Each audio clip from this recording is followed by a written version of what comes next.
అంబా పరమేశ్వరి అఖిలాండేశ్వరి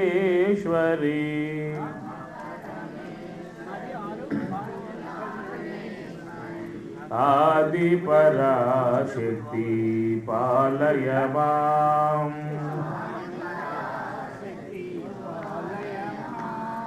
ఆది పరాశక్తి పాలయ మాం శ్రీ భువనేశ్వరి రాజరాజేశ్వరి శ్రీ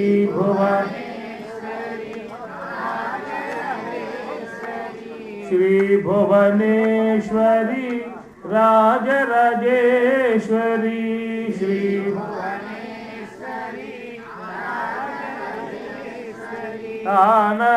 ఆనందరూపిణి పాలయ మాం ఓం జగజననీ మాధవవాణి ఓం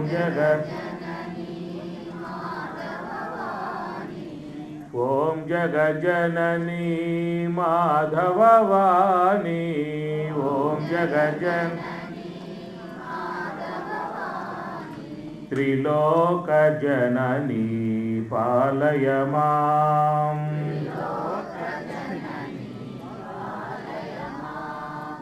ఈశ్వరి శాంకరి ఓంకారేశ్వరి ఈశ్వరి దేవి మహేశ్వరి పాలయ మాం అంబ పరమేశ్వరి అఖిలాండేశ్వరి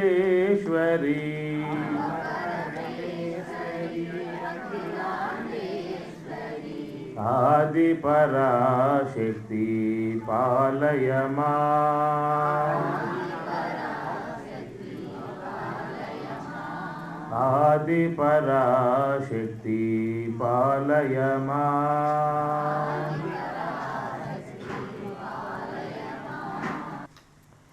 శోధింపంబడి సర్వశాస్త్రములు రక్షోనాదవేయేదికిన్ గాధల్ మాధవసేముషీతరణి సాంగత్యంబునంగాక దుర్మేదందాటగవత్సునే సుతవధూమీనోగ్రవాంఛ మదః క్రోధోల్లోల విశాల సంస్కృతి మహాఘోరామిత అంభోనిధిన్ జ్ఞానయజ్ఞమీ గతి మోక్ష సాధనము నానార్థములు నిన్నే నడపె మా గురుడు జ్ఞానయజ్ఞమీ గతి మోక్ష సాధనము అలరి దేహమనేటి యాగశాలలోన బలువై అజ్ఞానపు పశువును బంధించి అలరి దేహమనేటి యాగశాలలోన బలువై అజ్ఞానపు పశువును బంధించి కలసి వైరాగ్యపు కత్తుల కోసి కోసి వ్యలయ జ్ఞానాగ్నిలో వ్రేలిచె మా గురుడు జ్ఞానయజ్ఞమీ గతి మోక్ష సాధనము మాముపేత్య పునర్జన్మ దుఃఖాలయం అశాశ్వతం న ఆప్నువంతి మహాత్మానః సంసిద్ధిం పరమాం గతాః. ఇంతవరకు మనకు స్వామివారు నిత్య వస్తు వివేకాన్ని గురించి చెప్పుకొచ్చారు.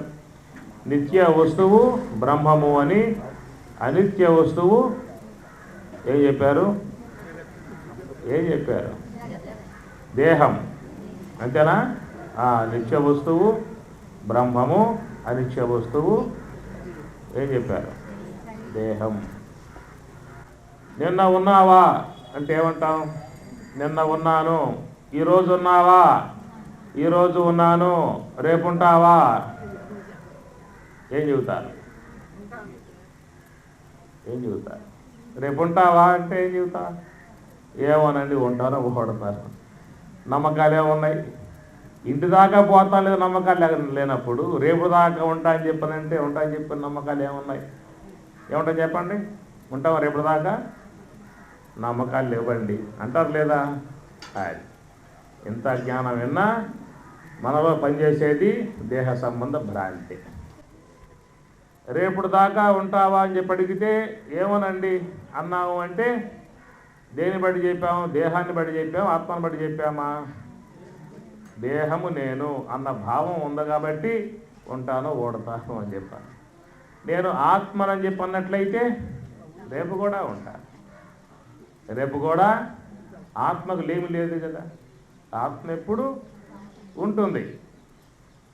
అందువల్ల ఈ ఉండటము లేకపోవడం అనేటువంటి విధానం దేహానికి వర్తిస్తుందే కానీ నాకు వర్తించదు. ఆత్మకు బ్రహ్మమునకు వర్తించదు. బ్రహ్మం ఎప్పటికీ ఉంటుంది. అచేద్యోయం అదాహ్యోయం అక్లేద్యః సోష్యః ఏవచ నిత్యః సర్వగతః స్థాణుః అచలః అయం సనాతనః. అచలః అయం సనాతనః, ఎప్పటికీ ఉండేటువంటి. కాబట్టి మన హయాములో ఎన్ని కల్పములు, ఎన్ని మన్వంతరములు, సృష్టిలు, బ్రహ్మ సృష్టిలే పోయాయి. మనం మాత్రం ఉన్నాం. ఎట్లా ఉన్నాము? దేహాలు ధరిస్తూ ఉన్నాం. దేహాలు ధరిస్తూ ఉన్నాం. పూర్వదేహంలో ఉన్నాం, ఈ దేహంలో ఉన్నాం, రాబోయే దేహంలో ఉంటామా? ఉండమా? ఉంటాం. జ్ఞానం పొందకపోతే మరొక దేహంలో ఉంటాం. జ్ఞానం పొందితే ఈ దేహాలే లేవు, మోక్ష స్వరూపంగా ఉంటాం. అనగా స్వామి గారు చెప్పేటువంటి యొక్క మాటలు బాగా విని వారు చెప్పేటువంటి యొక్క సాధన గ్రహించి బాగా ధ్యానం జపాలు చేసి ఆత్మజ్ఞానం పొందామనుకోండి, ఇక రాబోయే దేహం లేదేట, ఇంకో దేహం ఉండదేట. ఈ జన్మతోనే సమాప్తి. అది మోక్షం అన్నమాట. గురువు గారి యొక్క మాట వినకుండగా, ఆయన చెప్పే మార్గంలో పయనించకుండగా, ఆయన చెప్పే జపం ధ్యానం చేయకుండగా ఆత్మజ్ఞానం పొందకపోయామా అంటే పొందకపోతే ఇంకో దేహం వస్తుంది, ఇంకో దేహం వస్తుంది. మరి రాబోయే దేహం మానవ దేహమే వస్తుందా? గ్యారంటీ ఉందా? చెప్పండి. ఏ దేహం వస్తుంది? ఏ దేహమో ఓ దేహం వస్తుంది. దేహాలు వస్తాయి, జన్మలు తప్పవు అని చెప్పి. జాతస్య హి ధ్రువో మృత్యు ధ్రువం జన్మ మృతస్య చ తస్మాదపరిహార్యార్థే తస్మాత్ అపరిహార్యార్థే తప్పింప శక్యం కాని విషయం అని చెప్పి పరమాత్మ అంటూ ఉన్నాడు. అపరిహార్యార్థే తప్పింప శక్యం కాని విషయము. పోయినవాడు వస్తాడు, వచ్చినవాడు పోతాడు. మరి పోయేవాళ్ళు పోతూ ఉంటే వచ్చే వాళ్ళకి ఖాళీ ఉంటుంది. పోయేవాళ్ళు పోకపోతే అందరూ ట్రైన్ ఎక్కేవాళ్ళే అనుకో, దిగేవాళ్ళు లేకపోతే ఆ ట్రైన్ పరిస్థితి ఏం కావాలి? అందుచేత పోయేవాళ్ళు పోయారు కాబట్టి మనకు కాస్త కూర్చునే అవకాశం దొరికింది. వాళ్ళు పోకపోయినట్లయితే నుంచునే ఉండాలి మనం. విశ్వంలో వచ్చే జీవులు వస్తూ ఉంటాయి, పోయే జీవులు పోతూ ఉంటాయి. అజ్ఞానం, అవిద్య, మూలా విద్య, మాయా ప్రభావ మోహాదులు ఉన్నంత వరకు లోకంలో ఈ జీవులు మానవులు మనందరం కూడా పుడుతూనే ఉండాలిసే. జాతస్య హి ధ్రువో మృత్యు అన్నమయ్య అంటాడు. ఎంతకాలము గద ఈ దేహధారణము చింతాపరంపరల చిక్కువడవలసే. ఎంతకాలము గదా, ఎంతకాలం? ఎంతకాలం? ఎప్పటి నుంచో పుట్టి పుట్టి పుట్టి పుట్టి ఇసుకు విరామం లేదు. మళ్ళా పుట్టాలి, మళ్ళా పుట్టాలి, మళ్ళా గొప్ప గొప్ప కుటుంబంలో పుట్టాలి, గొప్పగా జనించాలి, సకల భోగాలు భోగించాలి, ఇంకా పెళ్ళిళ్ళు, ఇంకా పేరంటాలు ఏమి కనాలి, ఇంకా అపేక్షలు, మోహాలు అవి సావకుండా జీవుల్ని. ఎంతకాలము గదా ఈ దేహధారణము చింతాపరంపరల చిక్కువడవలసే. వడిగొన్న మోహంబు వలల తగులై కదా కడలేని గర్భ నరకములీదవలసి. గర్భ నరకములు ఈదవలసి అంటాయి. నడిమి సుఖముల చేత ననుపు చేయగ కదా, తొడరి హేయపు దిడ్డి దూరాడవలసే. ఎంత కాలము గద ఈ దేహధారణము, చింతా పరంపరల. చింతా పరంపరల మాముపేత్య పునర్జన్మ దుఃఖాలయం అశాశ్వతం. పరమాత్మ అన్నాడు ఏమని? దుఃఖాలయం. ఈ దేహము తలనొప్పి ఆనందమా, పొట్ట నొప్పి ఆనందమా? కాళ్ళు నొప్పులు వచ్చాయి అందరికి, ఇప్పుడు నడవలేకపోతున్నారు, అది ఆనందమేనా? ఏమి? కాబట్టి దేహం ద్వారా ఏమొస్తాయి? దుఃఖాలు. దేహం ద్వారా వచ్చేది జన్మ దుఃఖం, జరా దుఃఖం, జాయా దుఃఖం, పునః పునః సంసార సాగరం దుఃఖం. సంసారం సాగరం దుఃఖం. అందువల్ల దుఃఖాలు లేకుండా జీవితంలో ఏమీ లేవు. చిన్నప్పుడంటే పెద్దగా ఏడ్చే అవకాశం ఉంది కాబట్టి ఏడ్చాం. అట్లా పెద్ద అయ్యాక ఏడిస్తే ఆ విధంగా ఇంట్లో వాళ్ళు ఊరుకోరు. వీధిలోకి వచ్చి ఏడిస్తే వీధిలో వాళ్ళు ఊరుకోరు. కాబట్టి ఏం చేయాలి? లోపల లోపల దుఃఖాన్ని దిగమింగాలి. అందుచేత ఏమిటయ్యా ఈ దేహం ద్వారా వచ్చాయని చెప్పనంటే దుఃఖములు, దుఃఖాలయం. దేహమంతా కూడా దుఃఖాలయం. పరమాత్మ పేరు పెట్టాడు దుఃఖాలయం అశాశ్వతం. ఎంత మనం దాన్ని కాపాడుకునే ప్రయత్నం చేసినా ఏదో పూట దేహం మృత్యుదేవతనే వరిస్తుంది. మరి ఎంతగా ఈ దేహాన్ని పోషించుకుంటూ ఉన్నాం, దానికి అన్ని విధాల సేవలు చేస్తూ ఉన్నాం. జీవితం అంతా కూడా దేహ సేవ లేక, ఆ దేహానికి ఇంద్రియాలకు సేవలు చేయటమే కదా. ఎంతకాలం ఈ దేహ సేవలు చేసినా ఏదో పూట దేహం మృత్యుదేవతనే వరిస్తుంది. కాబట్టి దేహానికి చేసేటువంటి సేవలలో కొంతైనా ఆత్మోన్నతి చేసినట్లయితే, ఆత్మజ్ఞానం కోసంగా చేసినట్లయితే మన జీవితం ధరిస్తుంది. మరి పరమాత్మ ఉత్తర గీతలో మాట అన్నాడు, ఈ దేహము దేవాలయం అన్నాడు. దేహో దేవాలయ ప్రోక్త. దేహమే దేవాలయము అని. మరి భగవద్గీతలో ఈ దేహమే దుఃఖాలయము అన్నారు. దేహమే దేవాలయం, దేహమే దుఃఖాలయం. మన ఈ దేహములోనే మరి దేవదేవుడు ఉన్నాడు. ఈశ్వర సర్వభూతానాం హృద్దేశే అర్జున తిష్టతి. అంతటా వ్యాపకమై ఉన్నటువంటి యొక్క ఆ పరమాత్మ బ్రహ్మము మన శరీరములో ఎట్లా ఉన్నాడు? ఆత్మరూపకంగా ఉన్నాడు. ఇంకా స్వామి చెప్పాలా? బ్రహ్మము నేను ఏం చెప్పారు? ఇజుగోడు ఏం చెప్పారు? బ్రహ్మము, నేను బ్రహ్మము అంటారు. అహం బ్రహ్మాస్మి మహావాక్యం. అందుచేత నేను అని చెప్పన్నప్పుడు అజ్ఞానం ఉన్నంత వరకు జీవుడుగా ఉంటాడు. అజ్ఞానం పోయిందా అంటే ఆ జీవుడే దేవుడు. జీవో దేవ సనాతన.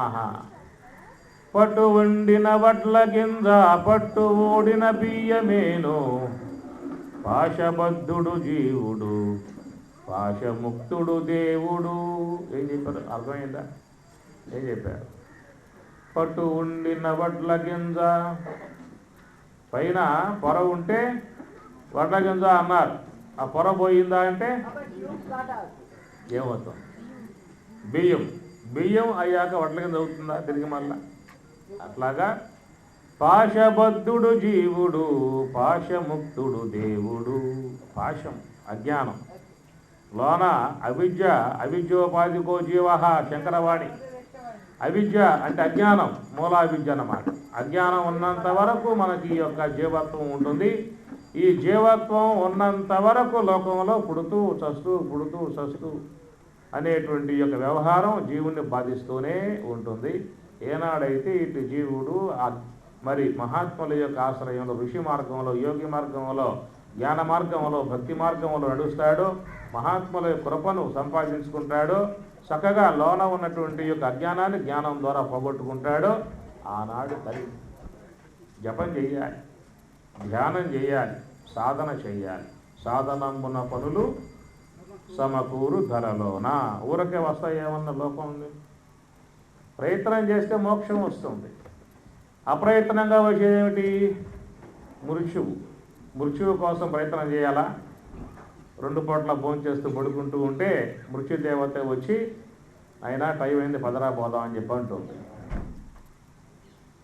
జ్ఞానం కోసంగా ప్రయత్నం చేయాలి. అజ్ఞానం కోసం ప్రయత్నం అవసరమా? అజ్ఞానం వచ్చి పడతా ఉంది. వద్దన్నా అజ్ఞానం వస్తుంది.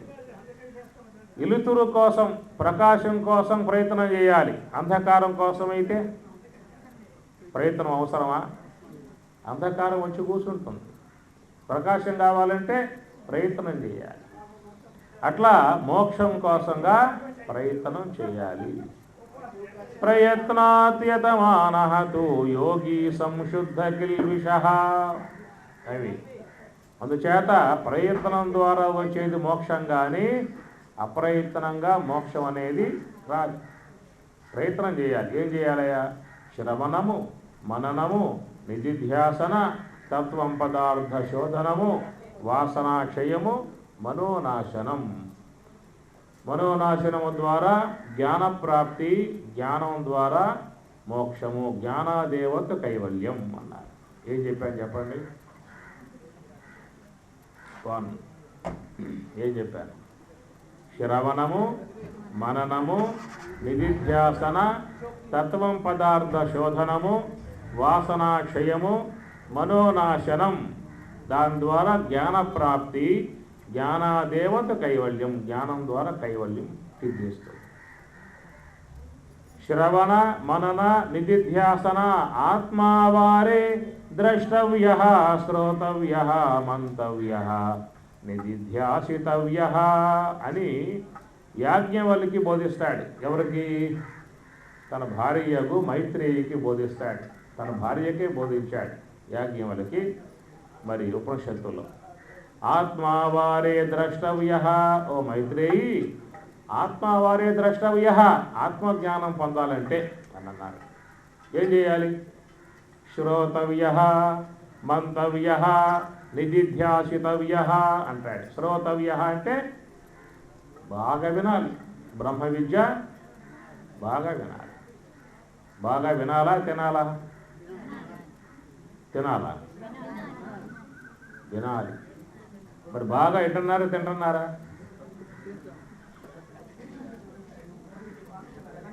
స్వామి బాగా వినాలి కానీ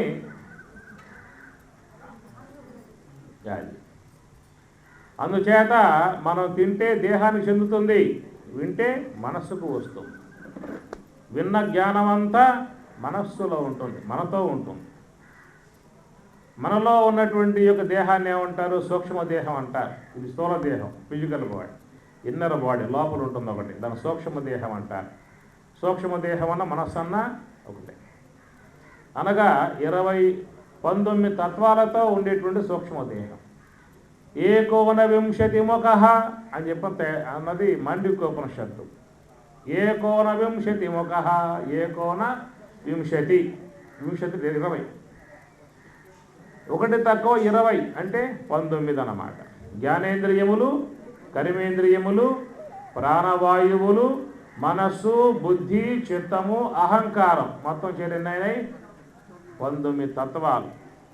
ఈ 19 తత్వాలతో ఉండేటువంటి యొక్క వస్తువుని సూక్ష్మదేహం అంటారు. ఈ సూక్ష్మదేహం ఎక్కడ ఉంటుంది? ఈ శరీరం లోపల ఉంటుంది. కనుక ఆ సూక్ష్మదేహం అనేది ఉంది కాబట్టి ఈ దేహం పనిచేస్తూ ఉన్నది. ఎప్పుడైతే ప్రారబ్ధ కర్మ అయిపోయిందో ఆ సూక్ష్మదేహం ఈ దేహంతో సంబంధం తెగిపోతాయి. అప్పుడేమంటారు? చనిపోయాడు అంటారు. ఏమంటారు? ఏంటో అర్థం చనిపోయాడంటే? శని అంటే లేచి పోయాడు, శని పోయాడు, పోయాడు అని చెప్పని అంటారు. నువ్వు చూసావా? నేను చూడలేదండి. ఎక్కడ చెప్పా పోయారని చెప్పేసి అని? శ్వాస ఆగిపోయింది. పోయినందుకు గుర్తు ఏంటంటే శ్వాస ఆగిపోవటమే. కాబట్టి శ్వాస ఉన్నంత వరకు మనం ఈ లోకంలో సంచారం చేయవచ్చు. శ్వాస పోయాక ఉంటానంటే ఈ లోకంలో ఊరుకుంటారా? ఒక ఇంట్లో వ్యక్తి చనిపోయాడు, అందరూ బోర్ను ఏడుస్తూ ఉన్నారు. ఏడుస్తూ ఉంటే ఆ పోయినటువంటి యొక్క జీవుడు ఆ ఇంట్లోకి వచ్చేసేసి ఇంట్లో ఉన్నాను, మీరెవరూ కూడా ఏడవద్దని చెప్పి అన్నాడు అనుకోండి. వాళ్ళు ఇంట్లో ఉంటారా? పోయావో అని ఏడుస్తూ ఉన్నారు. వాళ్ళ దుఃఖం ఈయన భరించలేక ఎందుకబ్బా మనం పోవటం ఏడిపించడం అని చెప్పేసి అని ఇంట్లోకి వచ్చేసినట్లయితే మరి ఇంట్లో ఉన్న వాళ్ళు ఏం చేస్తారు? అప్పుడు బయటకన్నా పోతారు, వాడు బయట తిరుగుతారు లేకపోతే. కాబట్టి నీవు ఈ దేహంతో ఉంటే సంబంధం ఉండొచ్చు. ఇది పార్థివ దేహం, దీని ఏమంటారు? పృథ్వీ సంబంధం. దేహం అంటే మట్టి దేహం. రుద్దితే మట్టి వస్తుందా, బంగారం వస్తుందా? బంగారం వస్తుందా? బంగారం వస్తే ఊరుకుంటామా? రోజు గంట సేపు పని పెట్టం. మట్టి దేహం ఈ దేహం ఏ పూటని మట్టిలో కలిసిపోవాల్సిందే. కనుక ఈ దేహం యొక్క సంబంధముగా లోన ఉన్నటువంటి యొక్క వస్తువుని సూక్ష్మదేహం అని చెప్పని అంటారు.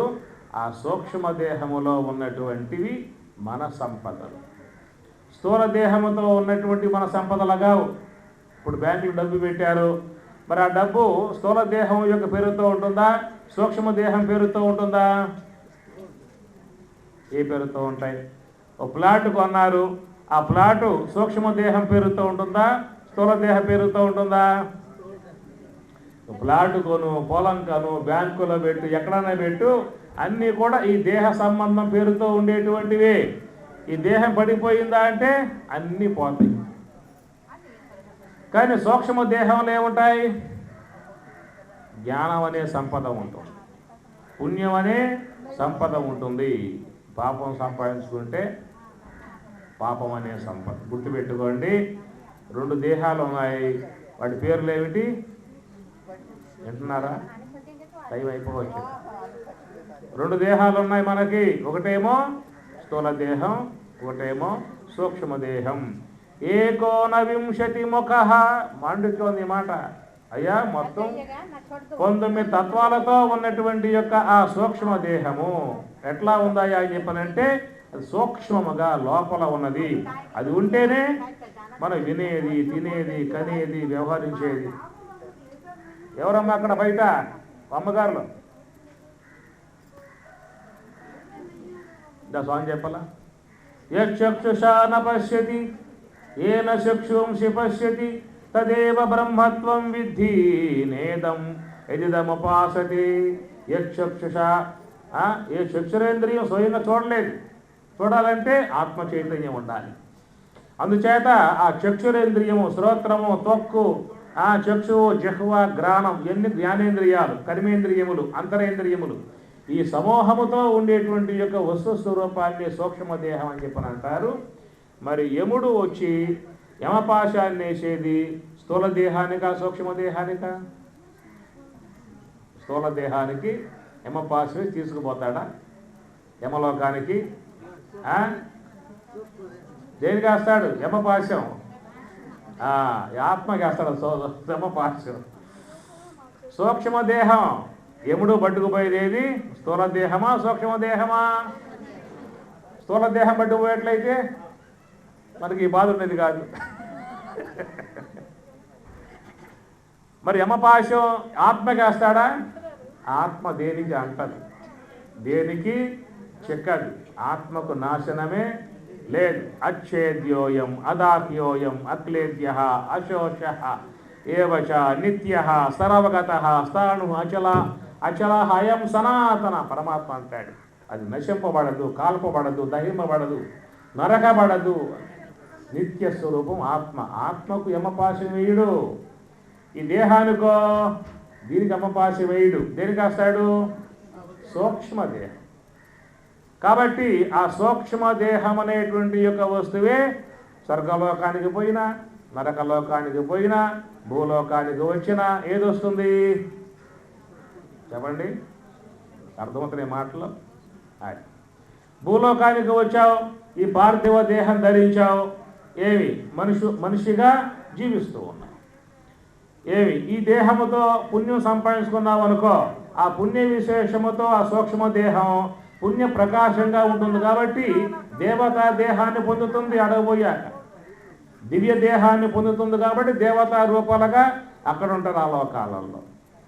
అదే బాగా పాపం సంపాదించుకున్నావు అనుకో, ఆ పాప సంబంధంగా కారణదేహం అజ్ఞానం పెరుగుతుంది కాబట్టి నరక లోకాదులలో మనం బాధపడాల్సి వస్తుంది. ఈ సూక్ష్మ దేహమే నరకలోకంలో ఉంటేనేమో యాతనా దేహం ఇస్తారు, స్వర్గలోకంలో ఉంటేనేమో దివ్య దేహాన్ని ఇస్తారు, భూలోకంలో ఉంటేనేమో మట్టి దేహాన్ని ఇస్తారు. ఇప్పుడు మనకి ఏ దేహం ఉంది? ఇప్పుడు మట్టి దేహం. ఎంతకాలం ఉంటుంది ఈ దేహం? 3 నాళ్ళ ముచ్చట అన్నారు. ఎన్నాళ్ళ ముచ్చట?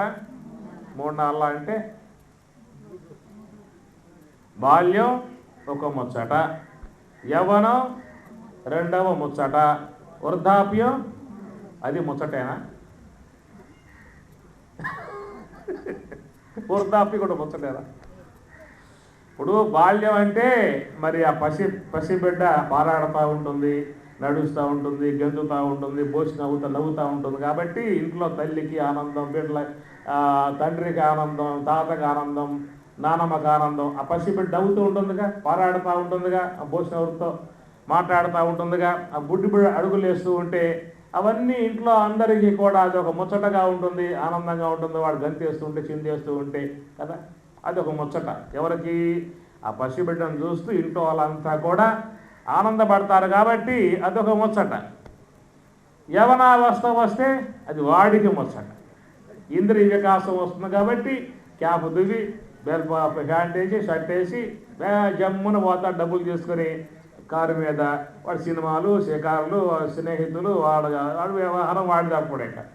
కాబట్టి వాడికి యవనం అంటే వాడికి ముచ్చట. బాల్యమేమో పసితనమేమో ఇంట్లో వాళ్ళందరికీ ముచ్చట, యవనమేమో వాడికి ముచ్చట, వృద్ధాప్యం ఎవరికి ముచ్చట? పళ్ళు పోయి, జుట్టు పోయి, నోరు పోయి, కళ్ళు పోయి, శక్తి లేక నడవలేక ఉన్నటువంటి ఆ జీవితం. సరే ఉంది కాబట్టి ఒక ముచ్చట అనుకోవాల్సిందే. తిందామంటే తిండి పెట్టరు, తిన్నా అరగదు, లెగవలేడు, కూర్చోలేడు, మూలుగుతూ ఉంటాడు, పట్టించుకోరు. అదొక విధానం అని చెప్పి అనుకోండి. సరే 3 నాళ్ళ ముచ్చట అయిపోయిందా అంటే దేహం కాస్త సాలించాల్సిందే. అందుచేత ఇప్పుడు ఎట్లా ఉన్నావయ్యా అని చెప్పనంటే పార్థివ దేహాన్ని పొంది పృథివీలోకంలో మానవులుగా వ్యవహరిస్తూ ఉన్నావు. ఈ దేహం కాస్త పోయిందా అంటే పుణ్య విశేషాన్ని బట్టి పుణ్యదేహం వస్తుంది, పాప విశేషాన్ని బట్టి పాపదేహం వస్తుంది, జ్ఞాన విశేషాన్ని బట్టి ఏమొస్తుంది? మోక్షం. అది గుర్తుపెట్టుకోండి. ఎవరైతే గురువుల ద్వారా భగవద్గీత, ఉపనిషత్తులు, బ్రహ్మసూత్రములు ఉన్నాయి కదా, బ్రహ్మతత్వజ్ఞానం, అధ్యాత్మ జ్ఞానం, ఆ జ్ఞానమంతా కూడా అధ్యయనం చేసి జ్ఞానాన్ని ఆర్జించుకుని చక్కగా ధ్యానము చేసి అంతర్ముఖులై మరి పయనిస్తారో వాళ్ళు ఏమవుతారు? ఏషా బ్రాహ్మీ స్థితి పార్థ నైరాం ప్రాప్య విముహ్యతి స్థిత్వా శ్యాం అంతకాలేపి బ్రహ్మ నిర్వాణముచ్యతి. బ్రహ్మ నిర్వాణం, మోక్షం లభంతే బ్రహ్మ నిర్వాణం ఋషయః క్షీణకల్మషాః అంటుంది భగవద్గీత. కాబట్టి ఎవరైతే మహాత్ముల యొక్క ఆశ్రయంలో బ్రహ్మ విద్య, ఉపనిషత్తులు, భగవద్గీత బాగా జ్ఞానం అధ్యయనం చేస్తారో వాళ్ళు ఏమవుతారు?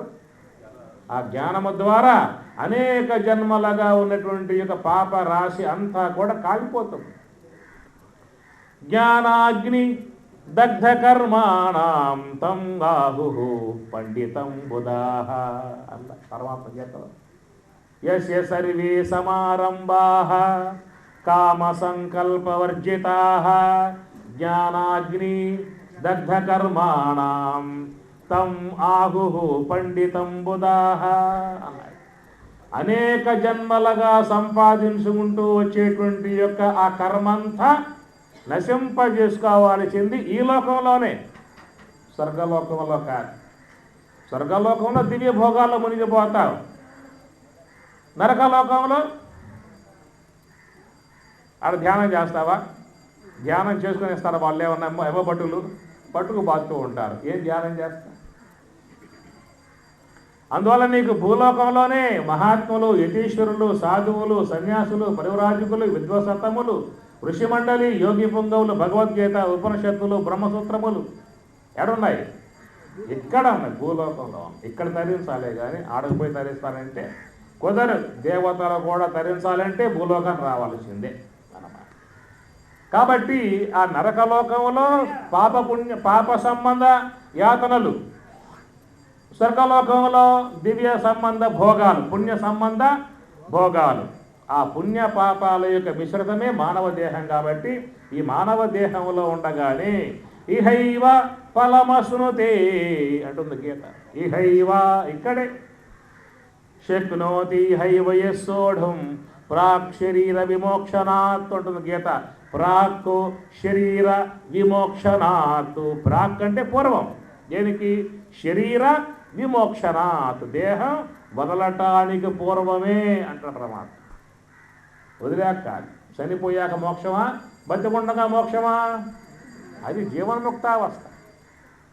అందుచేత అనేక జన్మలుగా ఉన్నటువంటి యొక్క పాపమంతా కూడా ఎక్కడ పోతుందయ్యా అని చెప్పనంటే ఇక్కడే ఈ దేహములో ఉండగానే ఆ కర్మంతా కూడా జ్ఞానాగ్ని ద్వారా నశింపచేయాలి. జ్ఞానాగ్ని దగ్ధ కర్మాణ. ఆకాశాన కుంట నిండి పంట పండే, కోత కోసి కొప్ప వేసేరా, యా గంటిలింగ కొప్ప కాలి అప్పు తీరేరా అన్నాడు. ఎవరు? బ్రహ్మం గారు. తత్వాలు బాగా ఉంటాయని గారి. కుప్ప కాలే అప్పు తీరే. ఇప్పుడు మనమంతా ఏమిటి? అప్పులు. రుణానుబంధ రూపేణ పశుపత్ని సుతాలయ రుణక్షయే క్షయం యాంతి కా తత్ర పరివేదన. రుణానుబంధ రూపేణ. రుణానుబంధాలు, రుణాలు, అప్పులు అన్నీ కూడా అప్పులు. నానా కష్టాలు పడతాడు. నిద్ర లేక, తిండి తినక, ఏలక భోంచేయక, పడుకోక, తిరిగి సంపాదిస్తాడు. ఫ్లాట్లు, భూములు, బ్యాన్లు, కోట్లు సంపాదించి, అరే పెద్దోడా ఈ ఆస్తి నీకు, అరే చిన్నోడా ఈ ఆస్తి నీకు, బుల్లోడా ఈ ఆస్తి నీకు, మొత్తం రాసి పెట్టాడు, పోయాడు. మొత్తం ఏంటి చెప్పండి? ఇప్పుడు అప్పులు తీశాడు. మళ్ళా వీళ్ళకి అప్పులు తీర్చడానికి ఎక్కడెక్కడో మోసాలు చేస్తాడు, అన్యాయం చేస్తాడు, అక్రమాలు చేస్తాడు. మళ్ళీ అక్కడ తవ్వకాలు, అప్పులు. మళ్ళా అవి తెచ్చడానికి ఇంకో దేహం ధరించి మళ్ళీ రావాలి. ఇప్పుడేమో వీళ్ళకి తీర్చాడు. ఎడ తీర్చాడు? అన్యాయాలు చేసి, అక్రమాలు చేసి, మోసాలు చేసి వాడిని ఇట్లాగా ఆ పాపాలు చేస్తాడు. తిరిగి మళ్ళా వాళ్ళ అప్పులు తీర్చడానికి ఇంకో దేహం ధరించి మళ్ళా వస్తాడు. మళ్ళీ అక్కడ అప్పులు తీర్చడం వల్ల రుణానుబంధ రూపేణ పశుపత్ని సుతాలయ. ఎన్ని అప్పులే అన్నాడు. కాబట్టి అనేక జన్మలుగా ఉన్నటువంటి యొక్క ఈ పాపాలన్నీ కూడా పోవాలంటే పరమాత్మ అంటూ ఉన్నాడు, జ్ఞానాగ్ని దగ్ధ కర్మాణం. జ్ఞానాగ్ని ద్వారా కాల్చివేయగలిగితే ఆనాడు నీకు మోక్షం అనేటువంటిది వస్తుంది. బ్రహ్మజ్ఞానం ద్వారా మోక్షమే కానీ పుణ్యం ద్వారా మోక్షం కాదు. పుణ్యం ఏం చేస్తుంది? ఆ పుణ్యము మహాత్ముల వద్దకు తీసుకుపోతుంది. నీకు పుణ్య విశేషం ఉంటే జపం చేస్తావు, పుణ్య విశేషం ఉంటే ధ్యానం చేస్తావు, పుణ్య విశేషం ఉంటే మహాత్ముల వాక్యాలు వింటారు. ఆ పుణ్య విశేషం లేకపోతే ఆశ్రమానికి రావు. ఒకవేళ కూర్చోలేవు, ఇక్కడ కూర్చున్నా ఆ పాపం విననివ్వదు, విన్నా మనసుకి పట్టనివ్వదు, ధ్యానం చేయనివ్వదు, జపం చేయనివ్వదు, మహాత్ముల వద్దకి పోనివ్వదు, ఆలయాలకి పోనివ్వదు అన్నమాట. కాబట్టి పుణ్యం మనకు సహకారంగా ఉంటుంది కనుక మరి ఆ పుణ్యాన్ని కూడా సంపాదించుకోవాలి. జ్ఞానం ద్వారా మోక్షాన్ని సంపాదించుకోవాలి. కాబట్టి ఆత్మావారే ద్రష్టవ్య. అరే మైత్రేయి, ఆత్మావారే ద్రష్టవ్య. నువ్వు ఆత్మజ్ఞానం పొందాలని చెప్పి అన్నట్లయితే శ్రోతవ్య అన్నాడు. బాగా వినాలి. ఆ వింటే ఏమవుతుంది? మన యొక్క మనస్సులో ప్రవేశిస్తుంది. కనుక దేహానికి పెడితే ఈ పార్థివ దేహానికి వస్తుంది. మరి విన్నట్లయితే మన యొక్క మనస్సులో, సూక్ష్మ దేహములో ఉంటుంది. తిన్నదేమో ఈ దేహానికి పడుతుంది, విన్నదేమో మనస్సుకు పడుతుంది. ఈ తిన్న దేహమేమో ఇక్కడే వదిలిపెట్టి వెళ్ళిపోతాం, విన్న జ్ఞానం అయితేనేమో మనం పట్టుకెళతాం. అది మన సూక్ష్మ దేహంలో పెట్టుకున్నటువంటి పుణ్యమైన జ్ఞానమైన అది మనెమ్మటే వస్తుంది, మనల్ని కాపాడుతుంది. వనేరనే శత్రుజలాగ్ని మధ్యే మహార్ణవే పర్వతమస్తకేవ సుప్తం ప్రమత్తం విషమస్థితం వా రక్షంతి పుణ్యాని పురాకృతాని అన్నాడు భర్తృహరి. రక్షంతి పుణ్యాని పురాకృతాని, గతంలో చేసి ఉన్న ఏదైనా పుణ్యం నీకున్నట్లయితే ఆ పుణ్యం నిన్ను కాపాడేదిగా ఉంటుంది అని చెప్పని అంటాడు. కాబట్టి జ్ఞానం నీతో ఉంటుంది, పుణ్యం నీతో ఉంటుంది. కాబట్టి అరే మైత్రేయి, ఆత్మావారే ద్రష్టవ్య శ్రోతవ్య మంతవ్య నిధిధ్యాసితవ్య శ్రోతవ్య, బాగా విను అంటాడు. బాగా వినాలి వినాలి వినాలి వినాలి. అదనమాట మహాత్ముల వద్ద కూర్చుని దానికే ఏమన్నారు, సత్సంగం చేయమన్నారు. సత్సంగత్వే సత్సంగత్వే నిస్సంగత్వం, నిస్సంగత్వే నిర్మోహత్వం, నిర్మోహత్వే నిశ్చలతత్వం, నిశ్చలతత్వే జీవన్ముక్తి. సత్సంగత్వే మహాత్ములతో ఎప్పుడు కూడా సాంగత్యం కలిగి ఆ మహాత్ముల యొక్క వాక్యాలు బాగా మనస్సులో పెట్టాలి, బాగా వినాలి. కాబట్టి మనకేంటంటే ఈ దేహం మీద ఉన్నంత ఈ మోహం మరి సూక్ష్మ దేహాన్ని కాపాడుకోవాలి అనే దాని యందు మనిషికి లేదు. సూక్ష్మ దేహాన్నేమో ఆ పాప సముదాయాల్లో పడేస్తూ ఉన్నాడు. ఘోర కార్యాలు చేసి, అన్యాయాలు చేసి, అక్రమాలు చేసి సూక్ష్మ దేహాన్నేమో పాపభూయిష్టంగా చేస్తూ ఉన్నాడు. ఈ దేహాన్ని మాత్రం కాపాడుకోవడానికి మాత్రం ప్రయత్నం చేస్తూ ఉన్నాడు. అనగా ఈ దేహం మీద ఉన్నటువంటి వ్యామోహముతో ఎన్నెన్నో ఘోర కార్యాలు చేస్తూ ఉన్నాడు. ఆ ఘోర కార్యాల యొక్క సంబంధ పాపం అంతానేమో సూక్ష్మ దేహంలో పెట్టుకుంటూ ఉన్నాడు. ఇప్పుడు ఏమవుతుంది, ఈ దేహ వ్యామోహం వల్ల సూక్ష్మదేహం పాడైపోతుంది. సూక్ష్మదేహాన్ని ఏం చేస్తున్నాం, పాపభూయిష్టంగా సూక్ష్మదేహాన్ని చేస్తూ ఉన్నాం. అందువల్ల మరి మన వెంబటే వచ్చేది ఏది, సూక్ష్మదేహం. ఏనాడైనా ఈ దేహం వదిలిపెట్టాల్సిందే. మరి ఆనాడు మనెమ్మటే వచ్చే వస్తువు ఏమిటి, సూక్ష్మదేహము. కాబట్టి ఆ సూక్ష్మదేహములో ఉన్నటువంటి యొక్క పుణ్యం మనెమ్మటే వస్తుంది. పరమాత్మ గీతలు అంటాడు, శరీరం యత్ అవాప్నోతి యచ్చాప్యుత్క్రామతీశ్వరః గృహీత్వైతాని సంయాతి వాయు గంధాన్ వివాసయాతు. ఈ శ్లోకం మీరు చక్కగా అధ్యయనం చేయాలి. ఈ శ్లోకాన్ని మీ ఇంట్లో రోజు పఠనం చేయాలి. శ్లోకాన్ని గొప్ప జ్ఞానాన్ని ఇచ్చే శ్లోకం మనకిది. మన జీవితానికి ఆదర్శవంతముగా ఉండేటువంటి యొక్క శ్లోకం 15వ అధ్యాయం పురుషోత్తమ ప్రాప్తి యోగంలో పరమాత్మ బోధిస్తాడు. ఏమన్నాడు, శరీరం యత్ అవాప్నోతి ఉత్క్రామతి. సత్యం, అవాప్నోతి ఉత్క్రామతి. దేహం పొందాము, ఏదో పూట ఉత్క్రమణం, వెళ్ళిపోవాల్సే ఉంటాం. శరీరం పొందిన వాళ్ళు ఏదో పూట వెళ్ళిపోవలసే ఉంటుంది. శరీరం యత్ అవాప్నోతి ఉత్క్రామతి. హిరణ్యకశిపుడు ఇక చావనే కూడదని పనుకున్నాడు. మనకి అపేక్షలు ఉన్నాయి చావకూడదని చెప్పేసి అని. ఎంత అనుకున్నా దేహం వదలక తప్పదుగా. అయితే హిరణ్యకశిపుడు తపస్సు ద్వారా సాధించాలి, మరణమే లేకుండా ఉండాలి అని చెప్పిన వాడు గొప్ప తపస్సు చేశాడు. మన వాళ్ళు కూడా అమెరికా పోతూ ఉంటారు, రష్యా పోతూ ఉంటారు, బ్లడ్ మార్చుకుంటూ ఉంటారు, ఎన్నెన్నో చేస్తూ ఉంటారు, ఇట్లా శాశ్వతంగా ఉండాలని చెప్పేసి అని. వాడు ఏం చేశాడు, బాగా తపస్సు చేశాడు. తపస్సు చేస్తే బ్రహ్మ ప్రత్యక్షం అయ్యాడు. నాయనా ఏం వరం కావాలో కోరుకోరా అన్నాడు. ఏం కోరాడు, నాకు చావే ఉండకూడదు. అయ్యా ఆ వరం ఇచ్చే అవకాశం లేదు, ఇంకో వరం కోరుకోమని చెప్పి అన్నాడు. అప్పుడు హిరణ్యకశిపుడు ఏం చేశాడంటే అన్నీ విచారించాడు, అన్నిటి లెక్కేశాడు. సాధారణంగా లోకంలో మానవునికి ఎక్కడ ఉంటుంది సావు అని చెప్పనంటే భూమి మీద ఉంటుంది, జలంలో ఉంటుంది, అగ్నిలో ఉంటుంది, వాయువులో ఉంటుంది, ఆకాశంలో ఉంటుంది, రాత్రిపూట ఉంటుంది, పగటిపూట ఉంటుంది. సాగు ఉంటుంది. భూమి మీద అన్నా పోతాడు, జలంలోనన్నా పోతాడు, అగ్నిలో అన్నా పోతాడు, రాత్రిపూట అన్నా చస్తాడు, పగటిపూట అన్నా చస్తాడు. పాముల చేత, తీర్ల చేత, మానవుల చేత, రాక్షసుల చేత సాగు ఉంది. కాబట్టి ఎవరితో కూడా సాగు లేకుండా వరం కోరు. పెద్ద ప్లాన్ చేశాడు దీని మీద అని విచారించుకున్నాడు వాడు. భాగవతంలో పద్యం వస్తుంది.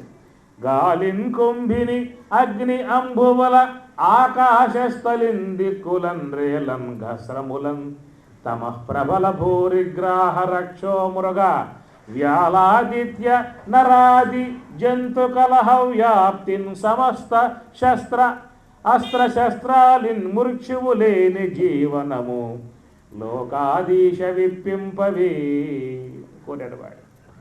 గాలిన్ కుంభిని అగ్ని అంబువల, గాలిలో కానీ, భూమి మీద కానీ, జలంలో కానీ, అగ్నిలో కానీ, వాయువులో కానీ, రేలన్ ఘస్రములన్ తమఃప్రబల, రేలన్ పగటిపూట, రాత్రిపూట, ఘస్రములన్ తమఃప్రబల భూరిగ్రాహ రక్ష మృగ వ్యాల ఆదిత్య రాక్షసుల చేత, మృగాల చేత, పాముల చేత, కప్పల చేత, దోమల చేత, చీమల చేత సమస్త అస్త్రశస్త్రాలిన్ అస్త్రముల చేత అనగా బ్రహ్మాస్త్రం, నారాయణాస్త్రం, వాయుయాస్త్రం, ఆగ్నేయాస్త్రం, పర్వత ఇన్ని ఉన్నాయి కదా.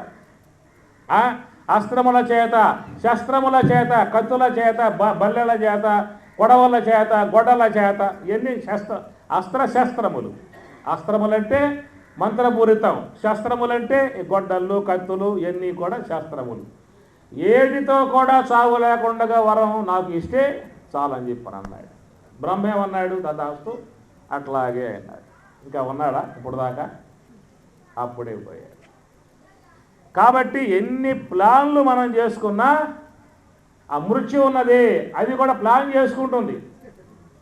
ఏమి మన మన మన మన మన తలకాయకే ఇంత బ్రెయిన్, మనకి ఇంత ఆలోచన ఉంటే మరి ఆ తలకాయ పెట్టిన వాడికి ఇంకెంత ఉండాలి చెప్పండి? నీ బుల్లి తలకాయకే ఇన్ని ప్లాన్లు ఉంటే ఈ తలకాయ పెట్టిన వాడికి అడిగి ఇంకెన్ని ప్లాన్లు ఉండాలి? ఓ రాత్రి పూట సావా, పగటి పూట సావా, ఆ సంధ్యా సమయం లెక్కేసుకున్నాడు. ప్రాణం గలవాడితో సావవా, ప్రాణం లేనివాడితో సావవా, రెండు కాంతి ఒకటి ఉన్నది. ఏదది?